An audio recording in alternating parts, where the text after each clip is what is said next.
Ahojte, vítam vás pri mojom prvom diele podcastu Laboratórne okienko, v ktorom si priblížime život laboratóriu, ozrejmime si laboratórny vyšetrovací cyklus, ale hlavnou témou tohto podcastu bude baktéria nazývaná Helicobacter pylori.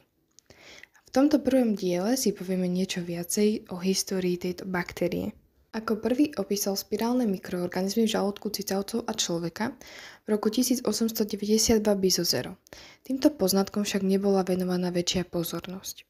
Prelomová práca na ceste k identifikácii Helicobactera pylori sa zjavila v roku 1975, keď Steer a Collins Jones publikovali prácu o prítomnosti spirálnej baktérie v sliznici žalúdka.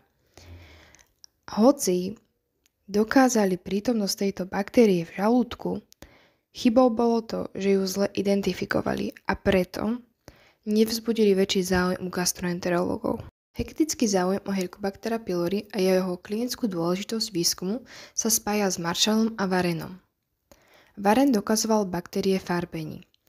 Na rozdiel od mikroskopického dôkazu sa však kultivácia Helicobactera nedarila. Ako to býva ale pri vedeckom bádaní, tak pomohla náhoda. V roku 1893 došlo ku klinickému zviditeľneniu spirálnej baktérie Helicobacter pylori. Presvedčivý dôkaz o obetavosti vedca na ceste za poznaním podal v roku 1984 Marshall, ktorý si dal urobiť gastrofibroskopické vyšetrenie, ktoré potvrdilo normálny nález v jeho žalúdku. To znamená, že Helicobacter pylori nebol prítomný v jeho sliznici žalúdka. Následne vypil kultúru Helicobactera pylori a na 8. deň pociťoval príznaky.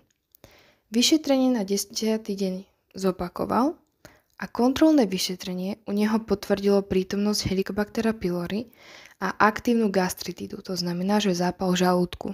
Po nasadení liečby mu ťažkosti ustúpili.